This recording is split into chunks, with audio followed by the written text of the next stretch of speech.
Hi friends, welcome to Shiva sir maths class. మనము ఈ రోజు ఇంతకు ముందు ఏదైతే రేఖాగణితంలో చెప్పుకున్నామో దాంట్లో పార్ట్ 1 కి సంబంధించి 25 బిట్లు అనేవి మనం ప్రాక్టీస్ చేయడం జరిగింది. ఈ రోజు దాని కంటిన్యూస్ గా పార్ట్ 2 లో మరికొన్ని ఇంకొక 25 బిట్లు ప్రాక్టీస్ అనేది చేద్దాము రేఖాగణితం సంబంధించి. ఇప్పుడు స్టార్టింగ్ 26వ బిట్ చూస్తే ట్రయాంగిల్ ఏబిసిలో యాంగిల్ బి 72 డిగ్రీలు, యాంగిల్ సి 44 డిగ్రీలు, బీసీ భుజము డి వరకు పొడిగించడం జరిగింది. యాంగిల్ బి మరియు యాంగిల్ ఏసీడీ యొక్క కోణ సమద్వికరణ రేఖలు ఈ వద్ద ఖండించుకున్నాయి. అయితే యాంగిల్ బిఈసి విలువ ఎంత అంటున్నాడు. ఆప్షన్స్ ఇలా ఇచ్చాడు.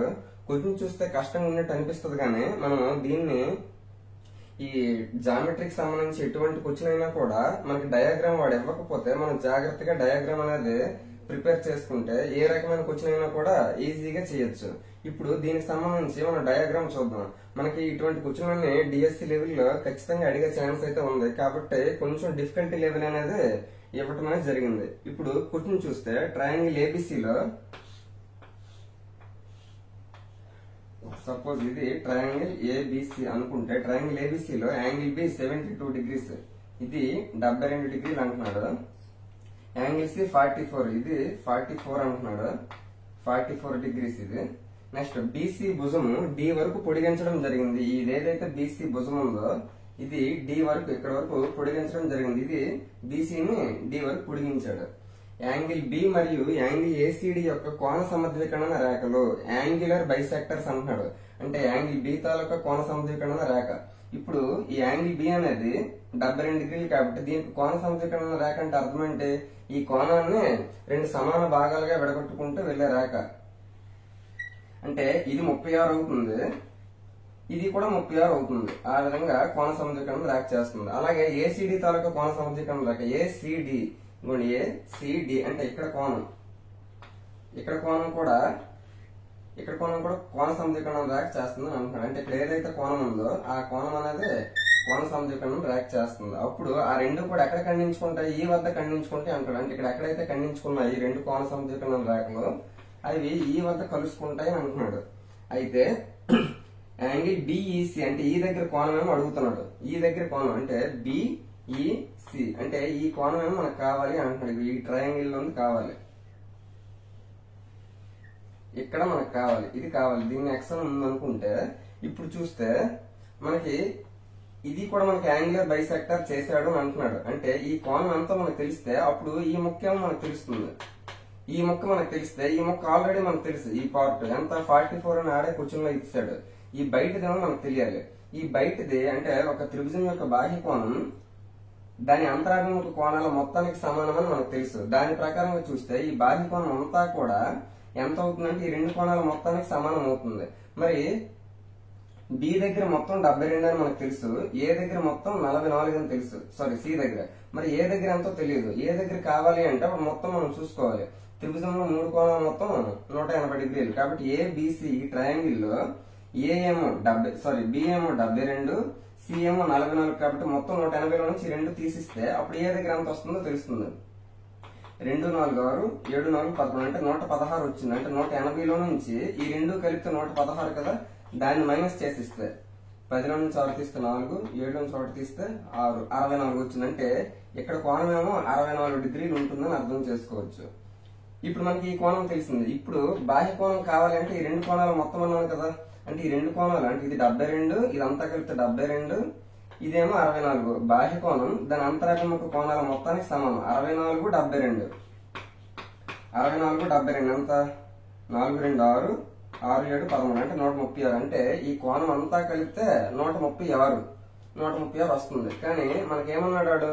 సి దగ్గర వెళ్లే ఈ రేఖ ఏదైతే ఉంది ఇది కోణ సమద్వికరణ రేఖ అన్నాడు. అంటే ఈ 136 రెండు సమాన ముక్కలుగా చెయ్యాలి. అంటే సగం సగం సర్దాలి. సర్దితే ఎంత అవుతుంది? అప్పుడు 68 డిగ్రీలు అవుతుంది. అంటే ఈ ముక్క 68, ఇది 68 అవుతుంది. 68 కలిపితే 136 కాబట్టి ఇప్పుడు మనకు కావాల్సింది ఈజీగా వచ్చేస్తుంది. ఈ ట్రయాంగిల్ చూస్తే ఇందులో ఇదంతా ఒక కోణం, ఇదేమో 68, ఇదేమో 44. ఆల్రెడీ మనకి లెక్కలో ఇచ్చాడు 68, 44. ఇదంతా కలిపితే మనకి సి వస్తుంది. 68, 44. ఇక్కడేమో ఈ ముఖ్య మనకు కావాలి. ఎందుకు? ఇది కదా ట్రయాంగిల్. అంటే ఇది 36. 68, 44, 36 ఇవన్నీ కలిపిసి ఇక్కడ 180 మూడు కోణాలు మొత్తం 180 కదా, ఆ 180 నుంచి ఇవన్నీ తీసిస్తే మనకు కావాల్సింది వస్తుంది. 36, 44 ఎంత? 36, 44, 80. 80, 68, 148. అంటే 180లో నుంచి 148 మైనస్ చేస్తే మనకి ఇక్కడ కోణం తెలిసిపోతుంది. ఎంత అవుతుంది? 10 నుంచి 8 తీస్తే 2, 7 నుంచి 4 తీస్తే 3, అంటే 32 డిగ్రీలు అనేది ఇక్కడ ఈ దగ్గర కోణం ఉంటుంది. ఆ విధంగా అన్ని కూడా మనము ఆ కోణాలకు సంబంధించి ధర్మాలన్నీ మనం గుర్తుపెట్టుకుంటే చాలా ఈజీగా తక్కువ టైంలోనే చేయొచ్చు. ఇప్పుడు నేను ఎక్స్ప్లెయిన్ చేయడానికనే ఎక్కువ టైం తీసుకున్నాను, మామూలుగా అయితే చాలా తక్కువ టైంలో అవుతుంది. ఇక్కడ బాహ్య కోణము దాని అంతరాభిముఖ కోణాల మొత్తానికి సమానం. మరి ఇక్కడ కోణం మనకు తెలియదు కాబట్టి అప్పుడు త్రిభుజంలో 3 కోణాలు మొత్తము 180 అని తెలుసు. ఈ 2 కోణాలు కలిపి 180లో నుంచి తీస్తాం అనుకోండి, ఇది వస్తుంది. ఈ 2 కలిపితే మనకి బాహ్య కోణం వస్తుంది. ఈ బాహ్య కోణంలో ఇది కోణ సమీకరణం రాక కాబట్టి 2 సమాన ముక్కలు చేయాలి. అప్పుడు ఈ 2 కలిపితే ఇది కలిపితే ఈ 3 కోణాలు మొత్తం కలిపితే 180 అవుతుంది. ఇవంతా మనకు తెలుసు, కానీ ఇది మాత్రం తెలియదు. కాబట్టి ఇవన్నీ కలిపి 180 నుంచి తీస్తే మనకు కావాల్సిన ఈ దగ్గర కోణం వస్తుంది. ఆ విధంగా చెయ్యాలి. ఇక్కడ ఈ దగ్గర కోణం ఎంత వచ్చింది? 32 డిగ్రీలు వచ్చింది. ఆ విధంగా మనం చూసుకోవాలి. Option 2 is the correct answer. Next 27 చూస్తే ట్రయాంగిల్ ఏబిసిలో బీసీ భుజం డి వరకు పొడిగించిందని అంటున్నాడు. అంటే ట్రయాంగిల్ ఏబిసిలో బీసీ భుజం డి వరకు పొడిగించిందని అన్నాడు. యాంగిల్ ఏసీడి 80 డిగ్రీలు. ఏసీడి అంటే ఇక్కడ యాంగిల్ ఏమో 80 డిగ్రీలు నాడు ఇచ్చాడు. మనకేమంటున్నాడు? BC is equal to AC అంటున్నాడు. అంటే బీసీ ఏసీ సమానంగా ఉన్నాయని అంటున్నాడు. ఆ విధంగా మనం చూపించుకోవాలి. అప్పుడు యాంగిల్ ఏబిసి విలువ అంటే మధ్యలో ఏదైతే ఉందో దాని తాలూకా కోణం మనకు కావాలి అని అర్థం. మరి ఎక్కడ ఉంది? ఏబిసిలో బి మధ్యలో ఉంది కాబట్టి బి కోణం మనకు కావాలి. ఇది ఎంత మనకు కావాలి? ఆప్షన్స్ ఈ విధంగా ఇవ్వడం జరిగింది. కరెక్ట్ గా చూస్తే ఇక్కడ మనము ఆ కోణాలకు సంబంధించిన ధర్మాలన్నీ అప్లై చేస్తే ఖచ్చితంగా అవుతుంది. ఇక్కడ బాహ్య కోణం దాని అంతరాభిముఖ కోణాల మొత్తానికి సమానం అని చెప్పుకున్నాం. ఇక్కడ 80 డిగ్రీలు బాహ్య కోణం వాడు ఇస్తాడు. ఈ త్రిభుజానికి సంబంధించి బాహ్య కోణం కదా, ఎక్స్టీరియర్ యాంగిల్.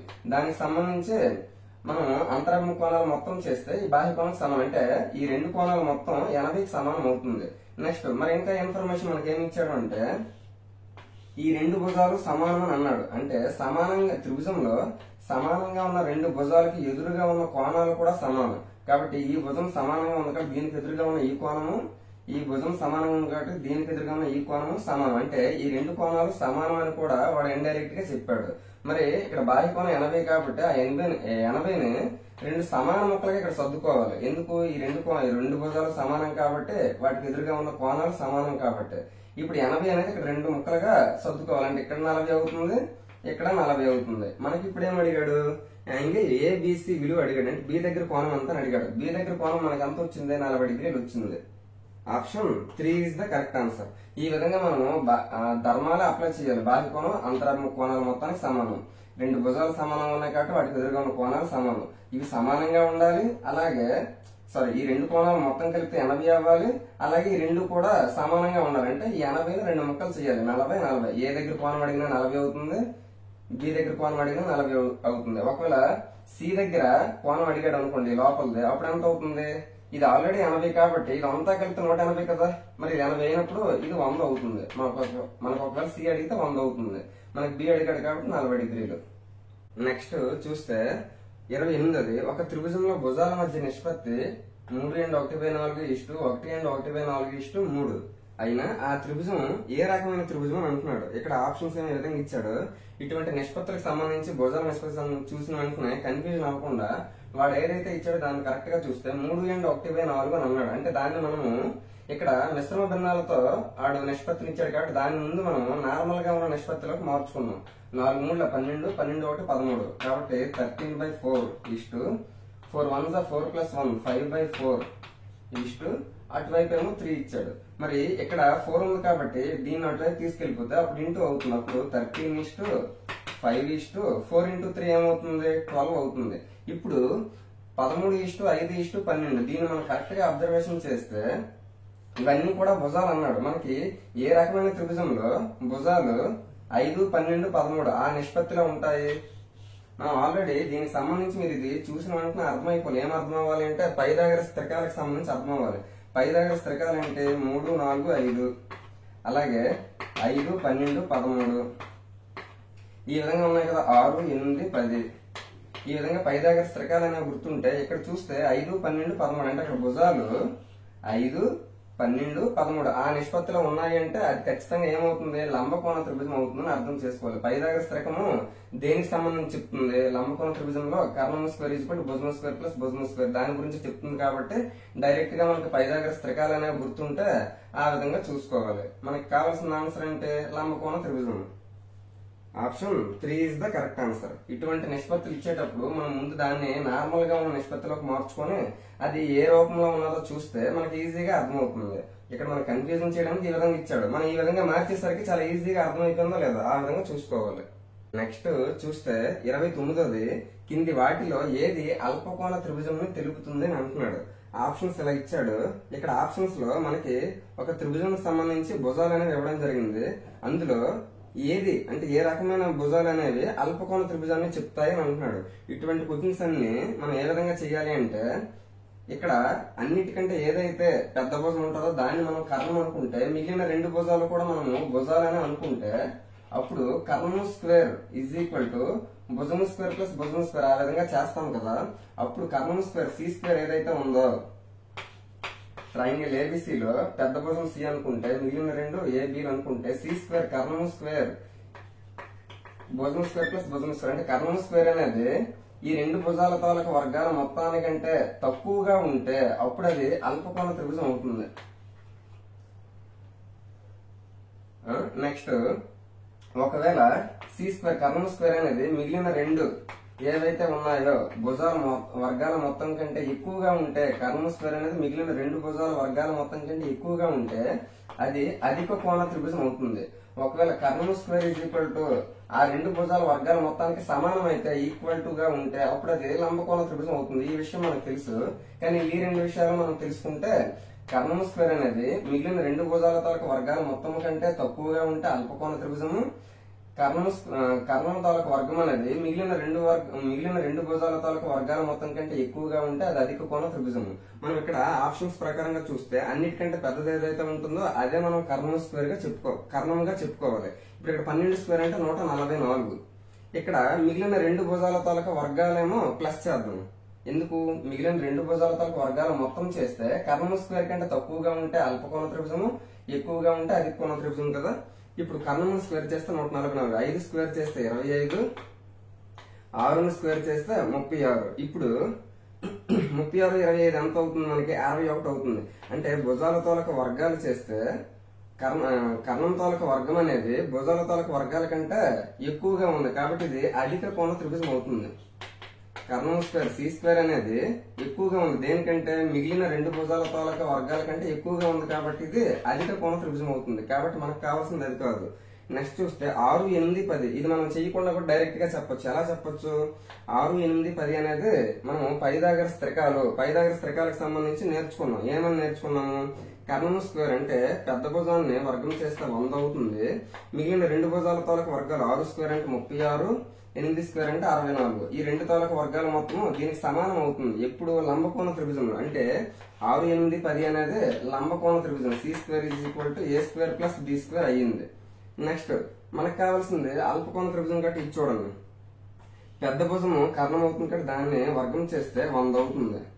ఇక్కడ మిగిలిన రెండు భుజాల వర్గాల మొత్తం చేద్దాం. 8 స్క్వేర్ చేస్తే 64, 7 స్క్వేర్ చేస్తే 49. ఆ రెండింటి తాలూకు మొత్తము అంటే సి స్క్వేర్ ఇది ఏ స్క్వేర్, ఇది బి స్క్వేర్.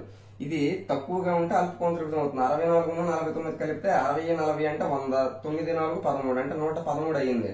అంటే ఆ వర్గాల మొత్తం అనేది ఎక్కువగా ఉంది, సి స్క్వేర్ అనేది తక్కువగా ఉంది కాబట్టి లెస్ దాన్ వస్తుంది కదా ఇక్కడ. ఎందుకు, కర్ణం తాలూకు వర్గం అనేది మిగిలిన రెండు భుజాల తాలూకు వర్గం కంటే తక్కువగా ఉంది. ఆ విధంగా తక్కువగా ఉంటే ఏమని చెప్పాను, అల్పకోణ త్రిభుజం అని చెప్పాను. కాబట్టి మనకు కావాల్సింది కూడా అల్పకోణ త్రిభుజం కావాలి. కాబట్టి option 3 is the correct answer. ఆ విధంగా కర్ణము తాలూకు వర్గం అనేది మిగిలిన రెండు భుజాల తాలూకు వర్గానికి సమానమైతే లంబకోణ త్రిభుజము, కర్ణం తాలూకు వర్గం మిగిలిన రెండు భుజాల తాలూకు వర్గాల మొత్తం కంటే తక్కువగా ఉంటే అల్పకోణ త్రిభుజము, కర్ణం తాలూకు వర్గము మిగిలిన రెండు భుజాల వర్గాల మొత్తానికంటే ఎక్కువగా ఉంటే అధిక కోణ త్రిభుజము. ఆ పాయింట్ అనేది గుర్తుపెట్టుకుంటే ఇటువంటి క్వశ్చన్ ఈజీగా చేయొచ్చు. నెక్స్ట్ చూస్తే 30వ బిట్, త్రిభుజం PQR low angle PQR is equal to 30 డిగ్రీలు.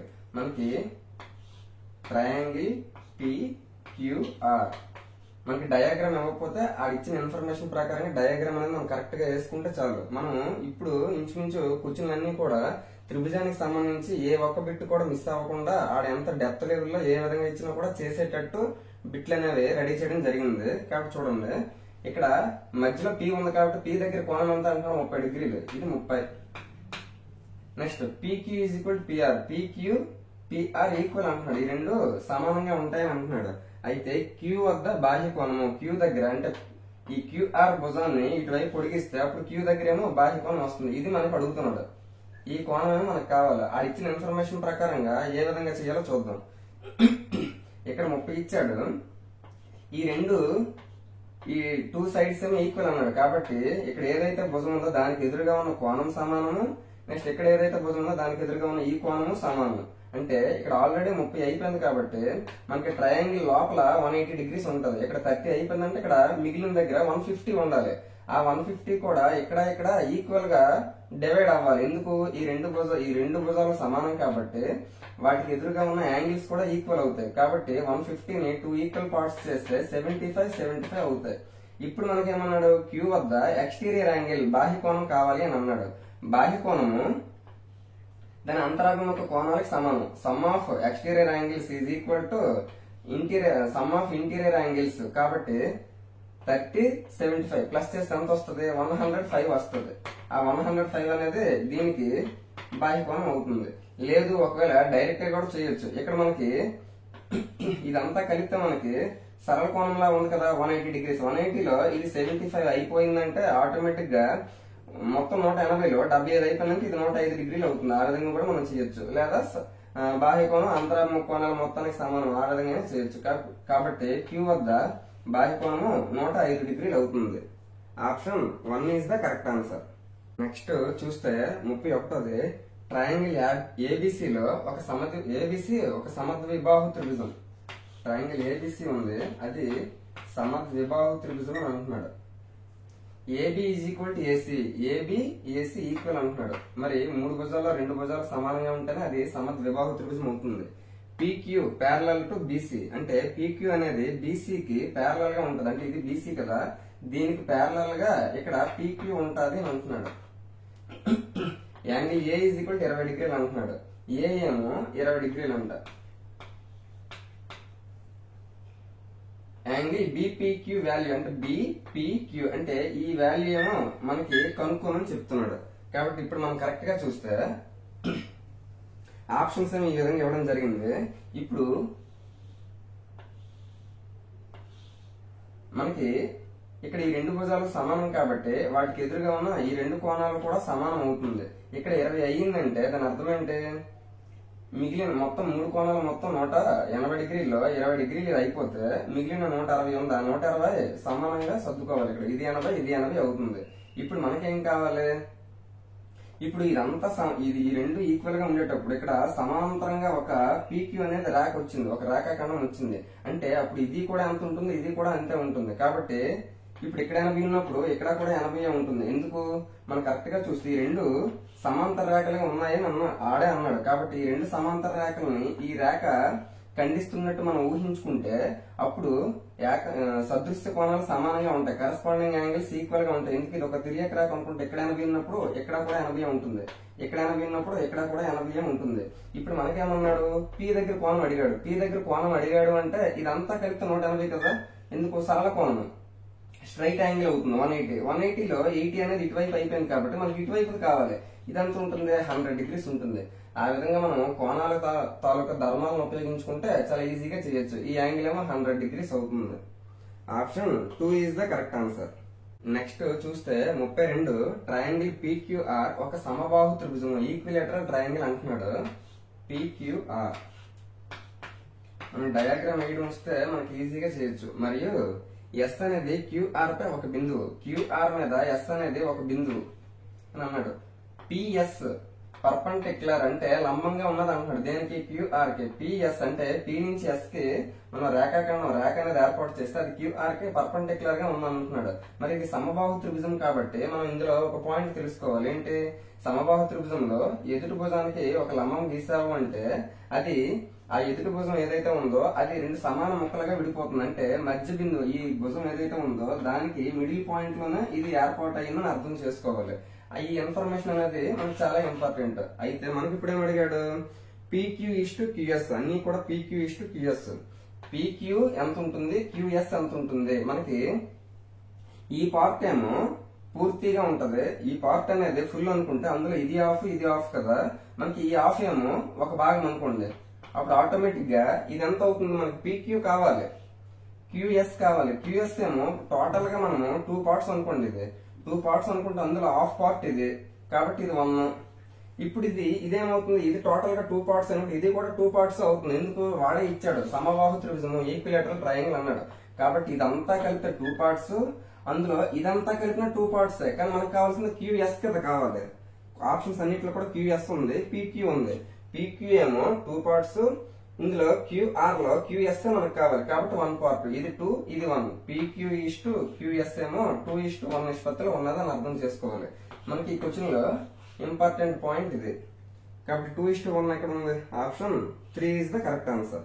నెక్స్ట్ చూస్తే 33 బిట్ చూస్తే AB:RQ BC:PQ AC:RQ. అయితే ట్రయాంగిల్ ABC దిగువ ఉన్న దేనితో స్వరూపత కలిగి ఉంటుందని అంటున్నాడు. ఆప్షన్స్ ఏమైనా ఇచ్చాడు, మనకి సిమిలారిటీకి సంబంధించి స్వరూపాలకు సంబంధించి త్రిభుజ స్వరూపాలు ఉంటాయి కదా దానికి సంబంధించి ఇచ్చాడు. ఇక్కడ AB అంటే ఏంటి, AB/RQ BC/PQ AC/RQ RP ఈ విధంగా ఇచ్చాడు. మనము ABBC అంటే ఇక్కడ ట్రయాంగిల్ అనేది ABC అనుకుంటే మనం ఈ క్వశ్చన్ అనేది ఖచ్చితంగా తప్పు చేసే ఛాన్స్ ఉంటది. ఎందుకు అంటే ఈ కింది వాటిలో ఏది స్వరూపత కలిగి ఉంటుందంటే PQR అని అనుకోవచ్చు. ఎందుకంటే స్వరూపాలకు వచ్చేసరికి ఇటువైపు మనకి అనురూప భుజం ఏదైతే ఉంటుందో దానికి యాజ్ ఇట్ ఈజ్ గా అటువైపు ఏదైతే ఉన్నదో దాన్నే మనం అబ్జర్వేషన్ చేయాలి. కానీ ఇక్కడ ABC ఆ విధంగా ఇచ్చాడు, కానీ ఇక్కడ రివర్స్ లో కొన్ని ఇచ్చాడు. అంటే AB ప్లేస్ లో ఇక్కడ PQ లేదు అంటే దీన్ని బట్టి ఏమర్థమైంది, కన్ఫ్యూజన్ చేశాడు. కానీ మనం అందరం కూడా మాక్సిమం PQR లో ఉంది కదా అని ఆర్డర్ అనేది చాలా ఇంపార్టెంట్. కానీ మనమేమో PQR పెట్టే ఛాన్స్ అయితే ఖచ్చితంగా ఉంటది. కాబట్టి ముందు చూద్దాం ABC. ఇక్కడ AB/RQకి అంటే స్వరూపాలతో అర్థం అంటే అనురూప భుజాల నిష్పత్తి సమానం. అంటే ఇక్కడ AB భుజము, ఇక్కడ RQ భుజము. RQ అంటే ఇది R ఇది Q ఆ విధంగా చూసుకోవాలి. నెక్స్ట్ BC భుజము PQ భుజము అంటే PQ భుజం అంటే ఇక్కడ ఆల్రెడీ Q ఉంది కాబట్టి ఇక్కడ P ఉంటుంది, PQ భుజము. నెక్స్ట్ AC/RP అవుతుంది. ఇక్కడ AC ఇక్కడేమో PR అయిన ఆ విధంగా అనురూప భుజాలు చూసుకోవాలి. ఇక్కడ AB ఉంది కాబట్టి ఇక్కడ RQ ఉంది, ఇక్కడ RQ ఉంది. BC ఉంది, PQ ఉంది, PQ ఉంది. AC ఉంది, RP ఉంది. ఇక్కడ AC ఉంది, RP ఉంది. ఆ విధంగా మనం చాలా జాగ్రత్తగా చూసుకోవాలి. ఇక్కడ ట్రయాంగిల్ ABC అనేది దేనితో ఈక్వల్ అయింది, ట్రయాంగిల్ ఇక్కడ A ఉంది, ఇక్కడ R ఉంది. ABC అన్నావు కాబట్టి RQP ఎక్కడ ఉంది, ఆప్షన్ 4 లో ఉంది. కాబట్టి చూడగానే పెట్టే ఛాన్స్ అనేది దీనికి ఉంటుంది. కానీ అనురూప భుజాలు స్వరూపాలకు వచ్చేసరికి ఆర్డర్ అనేది చాలా చాలా ఇంపార్టెంట్. ఇక్కడ ABC కాబట్టి ఇక్కడ RQP ఆ విధంగా చూసుకోవాలి. Option 4 is the correct answer. Next చూస్తే ఇక్కడ 34 ట్రయాంగిల్ ABC ట్రయాంగిల్ PQR సిమిలారిటీగా ఉన్నాయి, స్వరూపాలుగా ఉన్నాయని అడిచాడు. అంటే చూద్దాం ABC PQR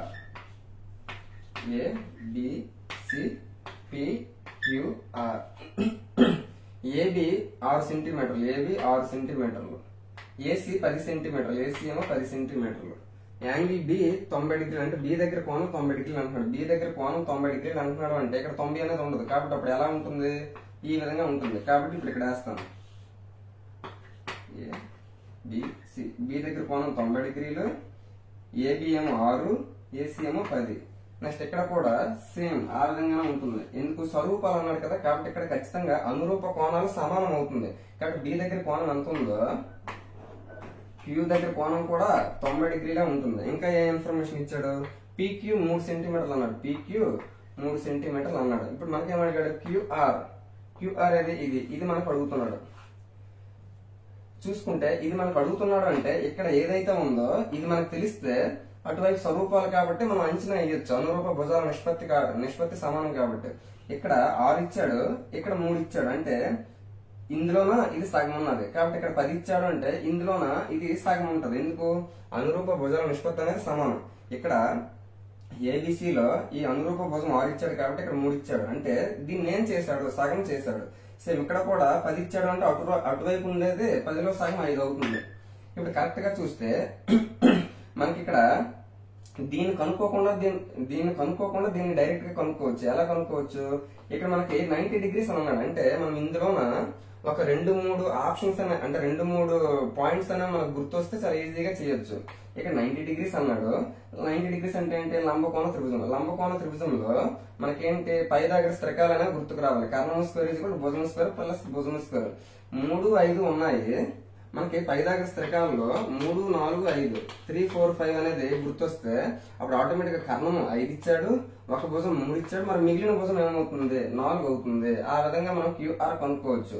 లేదు ఒకవేళ ఈ విధంగా చూస్తే ఇక్కడ కూడా 6 పైథాగరస్ త్రికాల్లో 6, 8, 10 ఇది కూడా ఇది ఇక్కడ మనకి ఇది గుర్తొచ్చినా కూడా సరిపోద్ది. కర్ణము 10, ఇక్కడ 2 భుజాలు ఒక భుజం 6 ఇచ్చాడు, మరి మిగిలిన భుజం అంటే 8. మరి ఇక్కడ 8 వచ్చింది కాబట్టి ఇక్కడ ఎంత వస్తుంది? ప్రతిదీ చూసుకో. ఇక్కడ 6 వచ్చింది, ఇక్కడ 6 ఉంది, అందులో సగం 3 అయింది. ఇక్కడ 10 ఉంది, అందులో సగం 5 అయింది. ఇక్కడ 8 వచ్చింది, అందులో సగం 4 వస్తుంది. ఆ విధంగా మనం డైరెక్ట్ గా దీని ప్రకారంగా చేయొచ్చు లేదా దీని ప్రకారంగా చేయొచ్చు. కాబట్టి మనకి క్యూఆర్ ఎంత వచ్చింది? 4 సెంటీమీటర్లు వచ్చింది. Option 3 is the correct answer. Next చూస్తే 35ది సరైనది ఎన్నుకోండి అని అంటున్నాడు. ఇక్కడ 2 కండిషన్లు ఇచ్చాడు. ఆ 2 కండిషన్లో ఏది సత్యము ఏది అసత్యము అవన్నీ కనిపెడితే ఆప్షన్స్ అనేవి చూసుకోవాలి. నెక్స్ట్ ఫస్ట్ చూస్తే కండిషన్ 2 సర్వసమాన పటాలు స్వరూపాలు అని అంటున్నాడు. అంటే సర్వసమాన పటాలు ఏవైతే ఉన్నాయో ఆ స్వరూపాలు అని అంటున్నాడు. ఫర్ ఎగ్జాంపుల్ నేను ఇక్కడ ఏబిసి తీసుకున్నాను, ఇక్కడ కూడా పిక్యూఆర్ అనేది తీసుకున్నాను. సర్వసమానాలు అని అంటే అర్థం ఏంటి? ఏబి ఎంత ఉంటుందో పిక్యూ కూడా అంతే ఉండాలి, ఏసీ ఎంత ఉంటుందో పిఆర్ కూడా అంతే ఉండాలి, బీసీ ఎంత ఉంటుందో క్యూఆర్ కూడా అంతే ఉండాలి. అంటే యాజ్ ఇట్ ఈస్ గా ఇక్కడ ఏ విధంగా అయితే ఉంటాయో అదే వాల్యూస్ అక్కడ కూడా ఉండాలి. ఇక్కడ బి దగ్గర కోణం ఎంతో క్యూ దగ్గర కోణం అంతే, ఆ విధంగా అన్ని సరిపోవాలి. మరి 2 సర్వసమాన పటాలు, ఈ 2 పటాలు అనేవి సర్వసమానంగా ఉన్నాయని అన్నాను. కాంగ్రియంట్ గా ఇది సింబల్. అప్పుడు ఈ 2 పటాలు స్వరూపాలు అవుతాయని అంటున్నాడు. మరి స్వరూపాల తాల కండిషన్ ఏంటి? స్వరూపాల తాల కండిషన్ ఏంటంటే అనురూప భుజాల నిష్పత్తి సమానంగా ఉండాలి. అంటే ఏబి బై పిక్యూ నిష్పత్తి, ఏసీ బై పిఆర్ నిష్పత్తి, బీసీ బై క్యూఆర్ తాలూకు నిష్పత్తి సమానంగా ఉండాలని అంటున్నాడు. ఇవి ఆల్రెడీ సర్వసమానాలు అయ్యాయి. సర్వసమానాలు అయ్యాయి అంటే ఇక్కడ ఈక్వల్ గా ఉన్నాయంటే వీటి తాలూకు నిష్పత్తులు కూడా సమానంగా ఉంటాయని అర్థం చేసుకోవచ్చు. కాబట్టి సర్వసమానాలు అన్ని కూడా స్వరూపాలు అవుతాయని అర్థమైంది. అంటే ఏ అనేది సత్యం. మరి 2 స్వరూప పటాలు సర్వసమానాలు అని అంటున్నాడు. ఇప్పుడు ఏబిసి ఉంది, పిక్యూఆర్ ఉంది. అంటే ఏబి పిక్యూ అంటే ఈ 2 స్వరూపాలు అంటున్నాడు, సిమిలర్ గా ఉన్నాయని అంటున్నాడు. అంటే ఏబి సపోజ్ 6 ఉంటే పిక్యూ 3 ఉన్నది అనుకోండి, దాని అర్థం ఏంటి? 6లో సగం 3 అంటే వాటి తాలూకు నిష్పత్తి. ఇప్పుడు ఇది 10 ఉన్నది అనుకోండి, సారీ ఒకవేళ 8 ఉన్నది అనుకోండి, అందులో ఇది సగం 4 ఉంటుంది. ఒకవేళ ఇది 10 ఉన్నది అనుకోండి, అప్పుడు అందులో సగం ఇది 5 ఉంటుంది. అంటే దీని బట్టి ఏమర్థమైంది? అనురూప భుజాల నిష్పత్తి సమానం. 6 ఉంది కాబట్టి ఇక్కడ అందులో సగం 3 అయింది, 8 ఉన్నది కాబట్టి అందులో సగం 4 అయింది, 10 ఉన్నది కాబట్టి అందులో సగం 5 అయింది. అంటే ఇవి స్వరూప భుజాలు అవుతాయి, స్వరూప త్రిభుజాలు అవుతాయి. కానీ ఈడేమన్నాడు? స్వరూప పటాలన్నీ కూడా సర్వసమానాలు అంటున్నాడు. మరి సర్వసమానం అంటే అర్థం అంటే ఇక్కడ ఎంత భుజం ఉంటుందో ఇక్కడ కూడా అంతే ఉండాలి. కానీ ఇక్కడ 6 ఉంది, ఇక్కడ 3 ఉంది. అంటే స్వరూపాలన్నీ సర్వసమానాలు అవ్వవు అని అర్థమైంది. కానీ సర్వసమానాలన్నీ కూడా స్వరూపాలు అవుతాయి. ఎక్కడ కండిషన్ అనేది సరిపోయింది. అంటే ఏ అనేది సత్యము, బి అనేది అసత్యము. మరి ఆ విధంగా ఎక్కడ ఉంది? ఏ అనేది సత్యము, బి అసత్యము. Option 3 is the correct answer. Next 36 చూస్తే triangle ABC, triangle PQR similar గా ఉన్నాయి, స్వరూపాలుగా ఉన్నాయి అని అన్నాడు. వాటి వైశాల్యాల నిష్పత్తి, ఈ రేషియో ఆఫ్ ఏరియాస్ ఎంత ఇచ్చాడు? 100:64. అంటే ట్రయాంగిల్ ఏబిసి, ట్రయాంగిల్ పిక్యూఆర్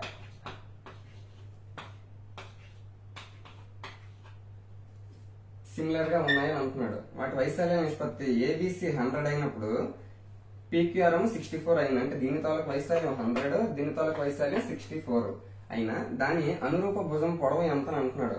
అంటే మనకి వైశాల్యం అనేది ఇచ్చాడు, లోపల ఏరియా ఏదైతే ఇచ్చాడో అది 100, దీనిది PQR ఏమో 64. మరి దీని ప్రకారంగా మనము వైశాల్యాలను అన్నాడు అంటే అది స్క్వేర్లకు సంబంధించి, ఎందుకు వైశాల్యాలన్నీ కూడా చదరపు సెంటీమీటర్లు, చదరపు మీటర్లు, ఆ విధంగా సెంటీమీటర్ స్క్వేర్, మీటర్ స్క్వేర్, ఆ విధంగా ఉంటుంది. అంటే ఇక్కడ ఇచ్చిన ఇన్ఫర్మేషన్ ఏదైతే ఉందో అది స్క్వేర్లకు సంబంధించిన ఇన్ఫర్మేషన్. మనం భుజాలేమో కనుక్కోవాలి. భుజాలు ఎప్పుడు కూడా దాని తాలూకు వైశాల్యాల నుంచి భుజాలను కనుక్కోవచ్చు. అనురూప భుజాల నిష్పత్తి అనురూప వైశాల్యాల నిష్పత్తిని వర్గమూలం చేస్తే అనురూప భుజాల నిష్పత్తి వస్తుంది. మరి దీనికి వర్గమూలం కడితే మనకేమొస్తుంది? 100 కి 10 వస్తుంది, 64 కి 8 వస్తుంది. 64 కి 8 వస్తుంది. అంటే అనురూప భుజాల నిష్పత్తి 10:8 అన్నాడు.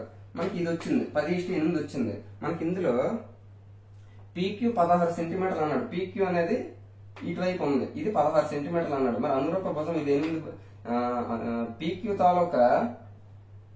తాలూకా భుజం 8 యూనిట్లు ఉండేటప్పుడు దాని తాలూకా ఇటువైపు ఉండే భుజం ఏమో 10 యూనిట్లు ఉంటది. మరి 8 భుజాలు కలిగినటువంటి 8 భాగాలు కలిగిన 16 సెంటీమీటర్లు అన్నాడు.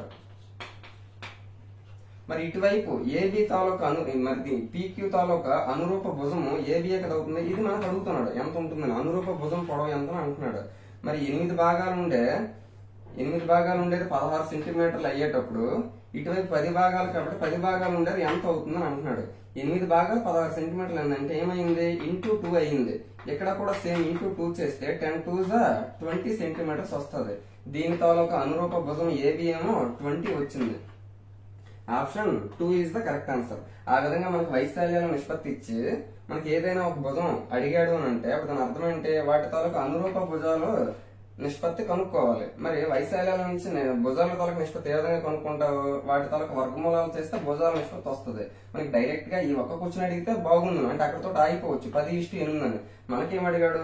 ఒక భుజం ఇస్తాడు, దాని తాలూకా అనురూప భుజం కూడా అడిగాడు. కాబట్టి 8 భాగాలేమో 16 సెంటీమీటర్లు అయితే 10 భాగాలు ఎంత అవుతుంది? 20 సెంటీమీటర్లు అవుతుంది. ఆ విధంగా మనం చెయ్యాలి. నెక్స్ట్ 38 చూస్తే triangle ABC, triangle PQR similar గా ఉన్నాయి, స్వరూపాలుగా ఉన్నాయి అని అంటున్నాడు. ట్రయాంగిల్ ABC, ట్రయాంగిల్ PQR ఆ రెండు సిమిలర్ గా ఉన్నాయని అంటున్నాడు. AB, BC, AC లు వరుసగా 4, 6, 8. AB 4, BC 6, AC 8 ఆ విధంగా ఇచ్చాడు. మరియు PR 16 యూనిట్లు. PR ఏదైతే ఉందో అది 16 ఇచ్చాడు. మనకేం అడుగుతున్నాడు? PQ plus QR, PQ QR plus చేయమంటున్నాడు. అంటే ఇది కనుక్కొని ప్లస్ చేయమంటున్నాడు. ఆప్షన్స్ ఏ విధంగా ఇచ్చాడు మనం చూసిన వెంటనే అబ్జర్వేషన్ చేయొచ్చు. ఏమంటున్నాడు? ఈ రెండు స్వరూపాలు అన్నాడు. ఇక్కడేమో 8 ఇచ్చాడు, ఇక్కడేమో 16 ఇచ్చాడు. అంటే ఈ రెండు ఏం చేశాడు? ఇంటూ 2 చేశాడు. మరి ఒక దగ్గర ఇంటూ 2 చేశాడు అంటే ప్రతి భుజం కూడా ఇంటూ 2 చేయాలి. ఇక్కడ 4 ఈ రెండు మనకు కావాలి. ఇది కావాలి అంటే దీని తాలూకు అనురూప భుజం ఏది? కరస్పాండింగ్ సైడ్ AB అవుతుంది. AB 4 ఉంది కాబట్టి దానికి ఇంటూ 2 చేయాలి, 8 వస్తుంది. ఇక్కడ QR ఉంది, దాని తాలూకు కరస్పాండింగ్ సైడ్ ఏది? BC 6 ఉంది కాబట్టి దానికి డబుల్ చేయాలి. ఏమొస్తుంది? 6 × 2 12 వస్తుంది. మరి మనకి PQ QR ఈ రెండు ప్లస్ చేయమన్నాడు కాబట్టి 8 ను 12 ప్లస్ చేస్తే 20 అవుతుంది.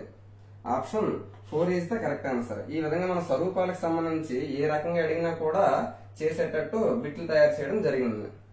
నెక్స్ట్ 38 చూస్తే ABC త్రిభుజంలో AB, BC, AC ఇచ్చాడు. ట్రయాంగిల్ DEF మరియు ABC లు స్వరూపాలు అన్నాడు.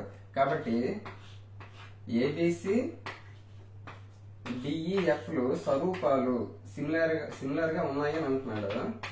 ఇంకా ఏమిచ్చాడు? EF 24 సెంటీమీటర్లు. EF ఇది 24 సెంటీమీటర్లు అంటున్నాడు. మనకి ABC లో AB 18 ఇచ్చాడు, BC 12 ఇచ్చాడు, AC 15 ఇచ్చాడు. మనకి ఇప్పుడేమంటున్నాడు? EF 24 ఇచ్చాడు, DE కనుక్కోమంటున్నాడు. DE ఏమో కనుక్కోమంటున్నాడు. ఆప్షన్స్ ఏమో ఇలా ఇచ్చాడు. మరి మనకి BC 12 అయినప్పుడు ఇక్కడ EF ఏమో 24 అయింది. అంటే దీన్ని స్వరూపాలు కాబట్టి దీన్ని డబల్ చేశాడు. అనురూప భుజాల నిష్పత్తి సమానం కాబట్టి ఇక్కడ ఇంటూ 2 చేశాడు. కాబట్టి మనకి ఏం కావాలి? DE కావాలి. DE కావాలి అంటే దీన్ని అనురూప భుజాన్ని డబల్ చేయాలి. ఎందుకు? ఇక్కడ నుంచి దీన్ని డబల్ చేసి ఇది వచ్చింది కాబట్టి దీన్ని డబల్ చేసి ఇది రావాలి.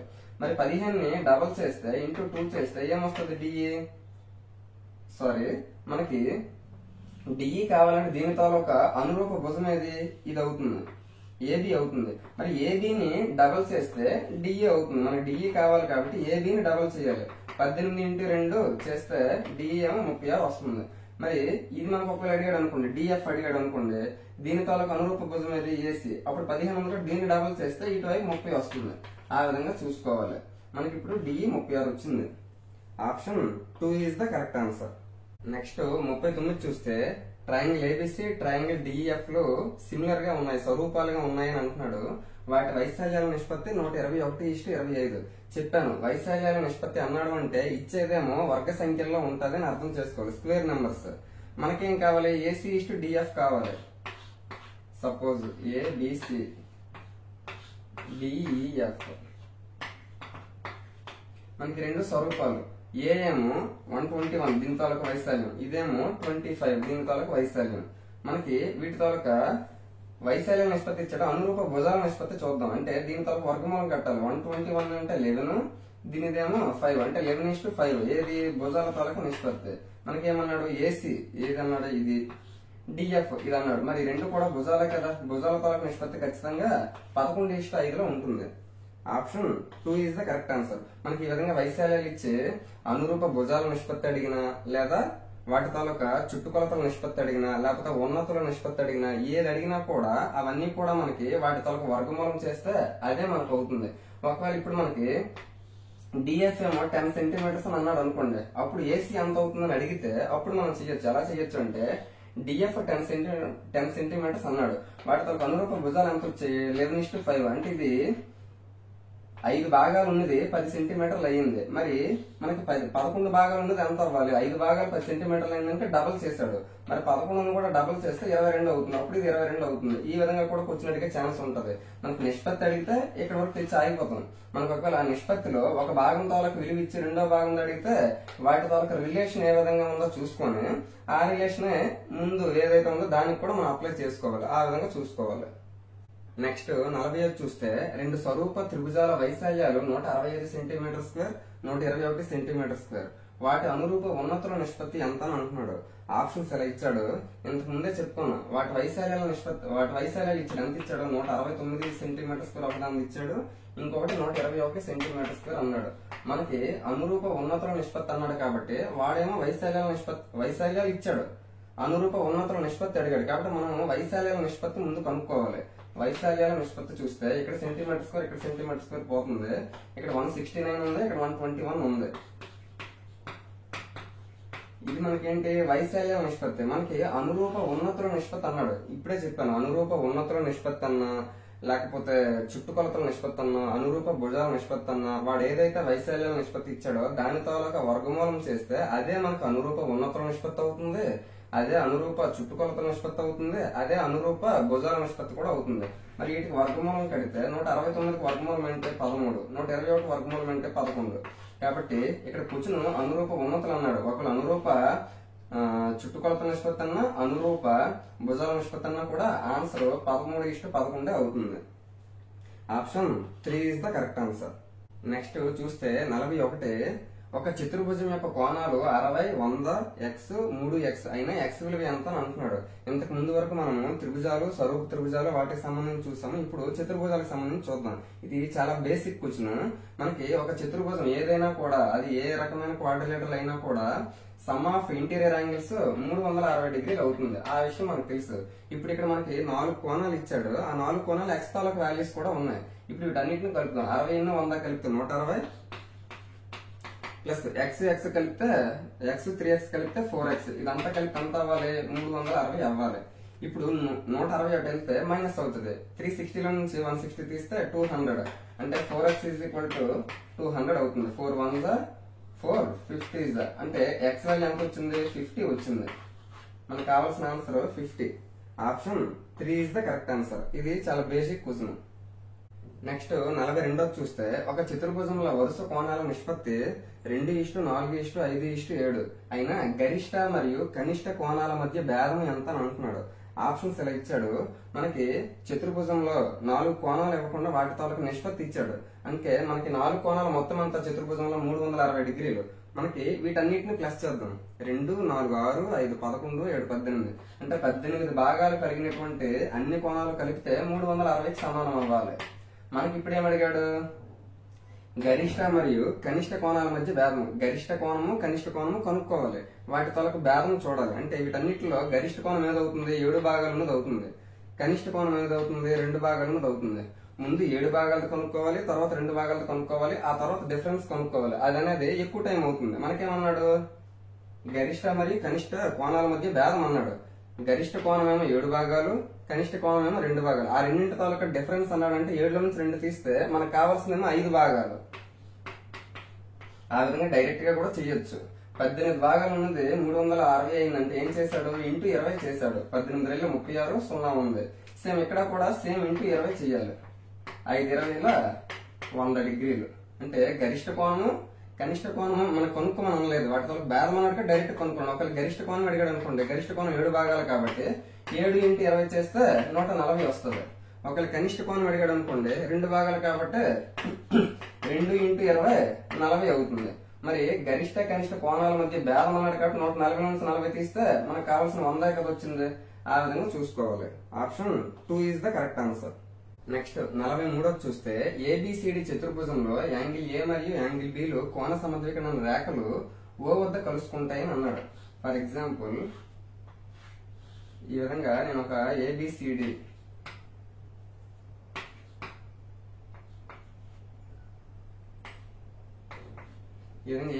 అని ఒక చతుర్భుజాన్ని తీసుకున్నాను. ఏ మరియు బిల దగ్గర కోణ సమద్వికరణ రేఖ 0 వద్ద కలుసుకున్నది. అంటే ఏ తాలూకా కోణ సమద్వికరణ రేఖ అంటే ఈ కోణాన్ని సమానంగా ముక్కలు చేయాలి. బి వద్ద ఉన్న కోణ సమద్వికరణ రేఖ ఈ రెండు కూడా ఎక్కడ కలుసుకుంటా అంటున్నాడు, ఓ వద్ద కలుసుకుంటాయని అన్నాడు. యాంగిల్ ఏ ఓ బి అంటే ఓ దగ్గర కోణం 80 డిగ్రీలు. అంటే ఇక్కడ ఎంత ఇచ్చాడు, ఏ ఓ బి దగ్గర అంటే ఇక్కడ 80 డిగ్రీలు ఇచ్చాడు. యాంగిల్ ఏ 100 డిగ్రీలు అంటున్నాడు. అంటే ఇదంతా కలిపితే 100 డిగ్రీలు. అంటే దాని అర్థం ఏంటి, ఇది కోణ సమద్వికరణ రేఖ ఈ ముఖ్య ఎంత అవుతుంది, 50 అవుతుంది. మనకేం అడిగాడు, angle C plus angle D అంటే సి డి తాలూకా మొత్తం అడిగాడు. ఆప్షన్స్ ఈ విధంగా ఇచ్చాడు. మనం ఇక్కడ కరెక్ట్ గా చూస్తే ఇది మొత్తం 100, అందులో ఇది 50. మరి ఈ త్రిభుజాన్ని అబ్జర్వేషన్ చేస్తే ఇది 80, ఇది 50. మొత్తం త్రిభుజంలో 3 కోణాలు మొత్తం 180 డిగ్రీలు. అందులో 80 50 130 అయిపోయింది. కాబట్టి ఈ ముఖ్యము 50 అవుతుంది. 50 50 100 80 180 అయ్యింది. మరి ఇక్కడ ఏదైతే రేఖ వచ్చిందో అది కూడా మనకు కోణ సమద్వికరణ రేఖ కదా. అంటే ఇది ఈ కోణం మొత్తాన్ని సమాన ముక్కలుగా చేస్తుంది. అందులో ఈ ముక్క 50 అయిందంటే ఈ ముక్క కూడా 50 అవుతుంది. ఇప్పుడు కరెక్ట్ గా చూస్తే చతుర్భుజంలో 4 కోణాలు మొత్తం 360 డిగ్రీలు. అందులో ఏ అంతా కలిపితే 100, బి అంతా కలిపితే 50 50 ఇదంతా కలిపితే కదా బి అంటే ఇది 100 ఇది 100 టోటల్ గా 200 అయింది. మొత్తం 360లో 200 పోతే ఈ రెండింటి దగ్గర కూడా మనకి ఇది 100 ఇది 100 అంటే టోటల్ గా మొత్తం 4 కోణాల్లో ఈ 2 కోణాలు 200 పోతే మొత్తం 360 200 పోతే 160 డిగ్రీలు. మనకి విడివిడిగా యాంగిల్ సి అంతా యాంగిల్ డి అంతా అడిగితే మనం చెప్పడం కష్టం అవుతుంది. ఎందుకు, ఇక్కడ 100 ఇక్కడ 100 ఉండొచ్చు, ఇక్కడ 60 ఉండొచ్చు, లేకపోతే ఇక్కడ 110 ఉండొచ్చు, ఇక్కడ 50 ఉండొచ్చు, ఆ విధంగా ఉండొచ్చు, మనకి కన్ఫ్యూజన్ అవ్వచ్చు. కానీ ఈడేమన్నాడు, angle C plus angle D అంటే మనం కనుక్కోవాల్సి ఇక్కడ ఈ 2 కోణాలు కలిపావనంటే ఖచ్చితంగా 160 ఉంటుంది. కానీ విడివిడిగా ఎంత కోణం ఉంటుంది అనేది మనం చెప్పలేము. కానీ అడిగింది కూడా విడివిడిగా ఎంత అడగలేదు, angle C plus angle D అంటే ఇది ఇది కలిపితే ఎంత ఉంటుందని అంటున్నాడు. ఈ 2 200 అయినప్పుడు మొత్తం 360, ఈ 2 200 అయినప్పుడు ఈ 2 కలిపి ఎంత అవ్వాలి, 160 అవ్వాలి. ఆ విధంగా చూసుకోవాలి. Option 2 is the correct answer. Next చూస్తే 44వది పటం నుండి ఎక్స్ విలువ కనుక్కోమని అంటున్నాడు. ఇక్కడ ఒక పటం ఇచ్చాడు, అందులో ఎక్స్ ఇక్కడ ఇచ్చాడు, దీని తరకు వాల్యూ ఎంత అవుతుందని అంటున్నాడు. ఆప్షన్స్ ఈ విధంగా ఇచ్చాడు. కరెక్ట్ గా చూస్తే మనకి ఇక్కడేమో బాహ్య కోణాలు ఇచ్చాడు, వాటి తరకు అంతర్కోణాలు బాహ్య కోణాలు బట్టి అంతర్కోణాలు కనుక్కుంటే ఈజీ అవుతుంది. ఎందుకు, మనకు చతుర్భుజంలో అంతర్కోణాలు మొత్తం 360 డిగ్రీలు. ఇక్కడ బి దగ్గర బయట బాహ్య కోణం 120 ఉన్నది అంటే ఈ లోపల ఎంత అవుతుంది, ఖచ్చితంగా 60 అవుతుంది. ఎందుకు, ఇదంతా కలిపితే సరళ కోణం స్ట్రైట్ యాంగిల్ కాబట్టి 180 అవ్వాలి. 180లో 120 పోతే ఇక్కడ 60 ఉంటది. నెక్స్ట్ ఇక్కడేమో ఇది కూడా బాహ్య కోణం, మరి లోపల మనకు కావాలి అంటే 180లో ఇదంతా కలిపితే 180 అవ్వాలి. 180లో 100 పోతే 80 ఉంటది. ఇప్పుడు మనకి లోపల కోణాలనే వచ్చాయి. మరి లోపల కోణాలు వచ్చాయి కాబట్టి వాటి తాలూకా అంతర్కోణాలు మొత్తం ఎంత అవుతుంది, 360 అవ్వాలి. ఆ 360లో 60 60 120 120 80 200 అయిపోయింది. అంటే ఈ 3 కోణాలు కలిపితే 200 అయిపోయింది. మొత్తం 360 అవ్వాలి. అంటే 360లో 200 తీసిస్తే ఇక్కడ ఎంత ఉంటుంది, 160 డిగ్రీలు ఉంటుంది. అంటే X value 160. Option 3 is the correct answer. Next 46 చూస్తే ఏబిసిడి సమాంతర చతుర్భుజంలో కోణం ఏ విలువ కోణం బి కు 4 రెట్లు అయినా యాంగిల్ సి విలువ ఎంత అని అంటున్నాడు. ఆప్షన్స్ ఇలా ఇచ్చాడు. ఏబిసిడి పారలలోగ్రామ్ సమాంతర చతుర్భుజం. మనకేమంటున్నాడు, కోణం ఏ విలువ అంటే ఏ కోణం ఎంత ఉంటుందంటే బికి 4 రెట్లు, ఇక్కడ బి ఎంత ఉంటుందో దానికి 4 రెట్లు అంటున్నాడు. అంటే బి ఎక్స్ అనుకుంటే ఇది 4x అవుతుంది. ఎందుకు, బికి 4 రెట్లు కాబట్టి. అయినా యాంగిల్ సి విలువ ఎంత అని అంటున్నాడు. సి దగ్గర కోణం ఎంత ఉంటుందని అంటున్నాడు. మనకి సమాంతర చతుర్భుజంలో మనకి పక్క కోణాలు ఏవైతే ఉంటాయో వాటికి మనం ఆసన్న కోణాలు మొత్తం ఎప్పుడు కూడా 180 డిగ్రీలు, అంటే ఇది కలిపితే 180 అవుతుంది. 4x x కలిపితే 5x, అంటే 5x ఏమో 180 డిగ్రీస్ అవ్వాలి. మనకి సి దగ్గర కోణం కావాలి. సి దగ్గర కోణం కావాలి అంటే ఇక్కడ మనం చూసుకుంటే సమాంతర చతుర్భుజంలో ఎదురెదురు కోణాలు సమానం కాబట్టి ఇది 4x అయిందంటే ఇది కూడా 4x అవుతుంది. కాబట్టి 5 భాగాలు ఉన్నది 180 అయినప్పుడు 4 భాగాలు ఉన్నది ఎంత అవుతుందో చూసుకోవాలి. 5 భాగాలు 180 అయితే 4 భాగాలు ఉన్నది ఖచ్చితంగా తక్కువ అవుతుంది. కాబట్టి తక్కువ 4 బై ఎక్కువ 5 ఇంటూ 180. 5 ఒకట్ల 5 మూడుల 15, ఇంకా 3 ఉంటుంది. 3 పక్కన 0 అంటే 30. 5 6ల 30. 36 ఇంటూ 4 అంటే ఎంత అవుతుంది, 36 వెళ్ళి 72, 144 అవుతుంది. 36 ఇంటూ 4 అంటే ఏ 144 అయితే సి కూడా 144 అవుతుంది. కాబట్టి మనకు కావాల్సింది సి వాల్యూ కాబట్టి 144 డిగ్రీలు అవుతుంది. Option 1 is the correct answer. Next 47 చూస్తే దీర్ఘచతురస్రం ఏబిసిడిలో ఏసీ మరియు బీడీలు ఓ వద్ద ఖండించుకుంటాయని అంటున్నాడు. రెక్టాంగిల్ ఏబిసిడిలో ఏసీ మరియు బీడీలు అంటే కర్ణాలు అవి ఎక్కడ ఖండించుకుంటాయి, ఓ వద్ద ఖండించుకుంటాయి అని అంటున్నాడు. అంటే ఇక్కడ ఖండించుకుంటాయి అని అంటున్నాడు. ఏఓ 2x+4, ఏఓ ఇదేమో 2x+4 ఉంటది అని అంటున్నాడు. ఈ ముక్క నెక్స్ట్ బిఓ 4x-2, బిఓ అంటే ఈ ముక్క ఏమో 4x-12 ఉంటది అని అంటున్నాడు. మనకేం అడుగుతున్నాడు, ఎక్స్ వాల్యూ అడుగుతున్నాడు. ఆప్షన్స్ ఈ విధంగా ఇచ్చాడు. మనము దీర్ఘచతురస్రంలో చూసుకుంటే కర్ణాలు అనేవి సమానంగా ఉంటాయి, సమద్వికరణం చేసుకుంటాయి. అంటే ఈ ముక్క ఎంత ఉంటుందో ఇది అంతే ఉంటుంది, సేమ్ ఇది అంతే ఉంటుంది, ఇది అంతే ఉంటుంది. అంటే కర్ణాలు సమానమైనప్పుడు అది సమద్వికరణం చేసుకున్నప్పుడు ఇది ఎంత ఉంటుందో ఇది అంతే ఉంటుంది, ఇది ఎంత ఉంటుందో ఇది కూడా అంతే ఉంటుంది, ఇది ఎంత ఉంటుందో ఇది కూడా అంతే ఉంటుంది. కాబట్టి మనకి ఇప్పుడు ఏమి ఇచ్చాడు, ఇది ఇచ్చాడు, ఇది ఇచ్చాడు. మనకి ఎక్స్ వాల్యూ అడిగాడు కాబట్టి ఈ రెండు సమానమే కదా. కాబట్టి ఈ రెండింటిని ఈక్వల్ చేస్తే మనకు కావాల్సిన ఎక్స్ వాల్యూ వస్తుంది. కాబట్టి 2x+4 = 4x-12. దాని ప్రకారం x ని తీసుకున్నారంటే -12 ని తీసుకుని రండి. 4x నుంచి 2x తీస్తే 2x ఉంటుంది. -12 ఇటు వస్తే +12 అవుతుంది. అప్పుడు 4 12 16 అవుతుంది. అప్పుడు x వాల్యూ ఏమొస్తుంది, 2 1 2 8 అంటే x = 8 వస్తుంది. Option 3 is the correct answer. Next చూస్తే 48ది ఒక వృత్తంలో అంతర్లిఖించబడిన దీర్ఘచతురస్రం ఆసన్న భుజాలు 6 సెంటీమీటర్లు మరియు 8 సెంటీమీటర్లు అయినా వృత్త వ్యాసార్థం ఎంత అని అంటున్నాడు. ఆప్షన్స్ ఏ విధంగా ఇచ్చాడు, మనకి ఒక సర్కిల్ ఇచ్చాడు, ఆ సర్కిల్ లోపల ఒక దీర్ఘచతురస్రం ఉన్నది అని అంటున్నాడు, రెక్టాంగిల్ ఉన్నది అని అంటున్నాడు.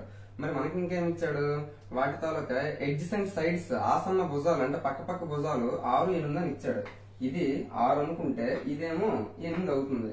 మనకి ఇప్పుడేం అడిగాడు, వృత్త వ్యాసార్థం అడిగాడు.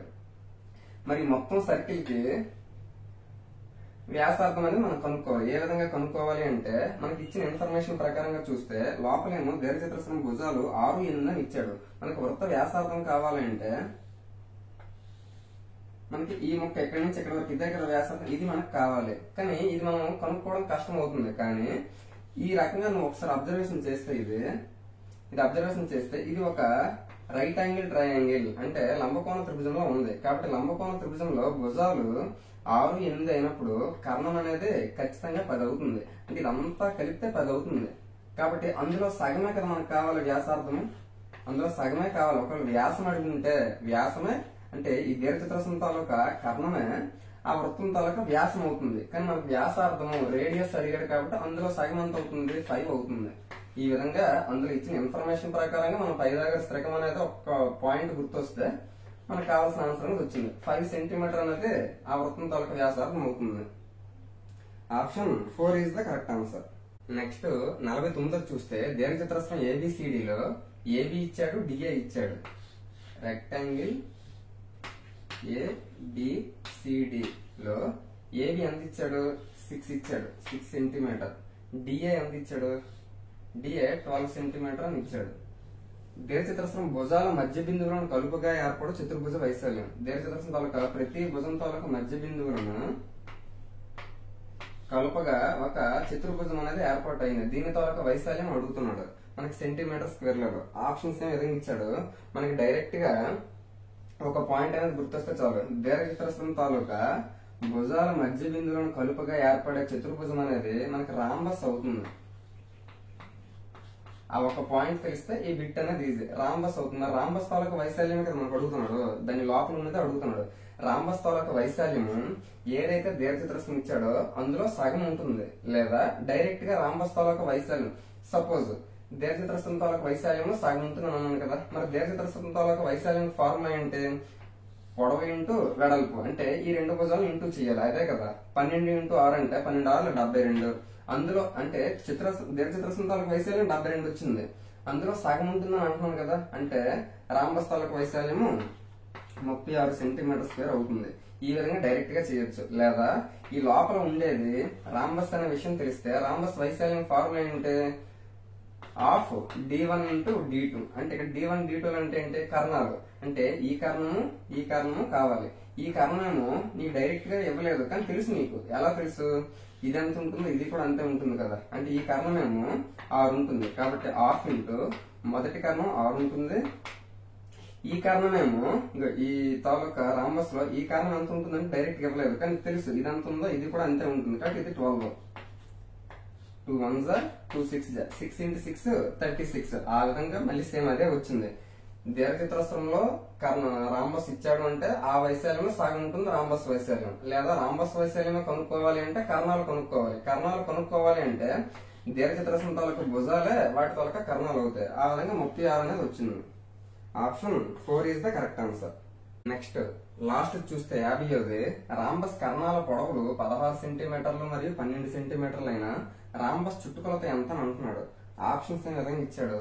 మనకి రాంబస్ సమచతుర్భుజం ఏదైతే ఉందో దాని తాలూకా కర్ణాలు ఇచ్చాడు, మనకేమో చుట్టుకొలత అడుగుతున్నాడు. పెరిమీటర్ అంటే అర్థం ఏంటి? ఒక భుజం తెలిస్తే రాంబస్ తాలూకా అన్ని భుజాలు సమానంగా ఉంటాయి కాబట్టి ఒకే ఒక భుజం మనకు తెలిస్తే అన్ని భుజాలు సమానంగా ఉంటాయి కాబట్టి ఇంటూ 4 చేసేయచ్చు. మరి కర్ణాల ప్రకారంగా భుజం ఏ విధంగా కొనుక్కోవాలో చూద్దాం.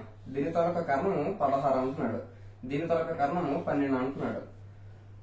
మొత్తం ఇదంతా కలిపితే 16 అన్నాడు కాబట్టి అందులో సగం అవుతుంది. ఎందుకు? రాంబస్ లో కర్ణాలు లంబ సమద్వికరణ చేసుకుంటాయి. ఆ పాయింట్ తెలిస్తే ఇక్కడ 8 ఉంటుంది, ఇక్కడేమో 8 ఉంటుంది. నెక్స్ట్ ఈ కర్ణం అంతా కలిపితే 12 అన్నాడు కాబట్టి ఇది 6 అవుతుంది, ఇది కూడా 6 అవుతుంది. మరి ఈ విధంగా మనం ఈ ఒక్క పాయింట్ చూస్తే చాలు. క్లియర్ గా చూస్తే ఇక్కడ లంబకోణం అనేది ఏర్పాటు అయింది. ఈ త్రిభుజం చూస్తే లంబకోణం ఏర్పాటు అయింది. మరి లంబకోణం ఏర్పాటు అయిందంటే పైథాగరస్ త్రికాలు అనేవి వెంటనే గుర్తుకు రావాలి. 8 6 అంటే 2 భుజాలు అయితే కర్ణం ఎంత అవుతుంది? 10 అవుతుంది. మరి ఒక భుజం 10 అని తెలిస్తే 4 భుజాలు కూడా 4 పదులు కదా, 4 పదులు 40 అవుతుంది. ఆ విధంగా మనం చేయొచ్చు. Option 1 is the correct answer. లేదు ఒక డైరెక్ట్ గా ఫార్ములా ప్రకారంగా కూడా చేయొచ్చు. మనము రాంబస్ లో ఒక భుజం పొడవు కనుక్కోవాలి అంటే a is equal to half into root over d1 square plus d2 square. అంటే ఒక భుజం ఉంది half into root over d1 square అంటే మొదటి కర్ణం తాలూకా వర్గము. మొదటి కర్ణం 16 అక్కడ 16 స్క్వేర్ అంటే 256 ప్లస్ d2 స్క్వేర్ రెండో కర్ణం ఎంత 12 అన్నాడు, 12 స్క్వేర్ అంటే 144 is equal to half into root over 256 144 కలిపితే 400 వస్తుంది. మరి 400 దేనికి వర్గమూలము 20కి, కాబట్టి రూట్ 400 అంటే 20 అవుతుంది. 2 1 2 10. అంటే ఏ వాల్యూ ఒక భుజం ఏమో 10 వచ్చింది. మరి ఒక భుజం 10 వచ్చిందంటే దాని అర్థం ఏంటి? మొత్తం అన్ని భుజాలు కలిపితే 4 10 40 అవుతుంది. ఆ విధంగా ఒక భుజం కనుక్కోవాలి అంటే మనకి ఇది ఫార్ములా. మనకి లేదు డైరెక్ట్ గా ఒక లంబకోణ త్రిభుజం ప్రకారంగా మనం ఆలోచించి చేయగలమంటే ఈ విధంగా ఇంకా తక్కువ టైం అని ఈజీగా అవుతుంది. కాబట్టి మనకు కావాల్సిందే 40 సెంటీమీటర్లు. Option 1 is the correct answer. ఇక్కడతో రేఖాగణితం పార్ట్ 2 కి సంబంధించి మరొక 25 బిట్లు, ఇంతకుముందు పార్ట్ 1 లో 25 బిట్లు కంప్లీట్ చేయడం జరిగింది. ఇప్పుడు కూడా 25 బిట్లు అంటే మొత్తంగా 50 బిట్లు అనేవి ప్రాక్టీస్ చేయడం అనేది జరిగింది. నెక్స్ట్ వీడియోలో మరికొన్ని ప్రాక్టీస్ బిట్లు కూడా చేద్దాము. ఇప్పటి వరకు కూడా కోణాలకు సంబంధించి, త్రిభుజాలకు సంబంధించి, చతుర్భుజాలకు సంబంధించి ఏ రకమైన బిట్స్ అడుగుతాడో వాటి తాలూకా ఎక్స్ప్లెనేషన్స్ అనేది చాలా తక్కువ టైంలో ఏ విధంగా చేయాలో అర్థమైనట్టు చెప్పానని అనుకుంటున్నాను. ఈ వీడియో మీకు నచ్చిందంటే తప్పకుండా లైక్ చేయండి, మీ ఫ్రెండ్స్ అందరికీ షేర్ చేయండి. Thank you.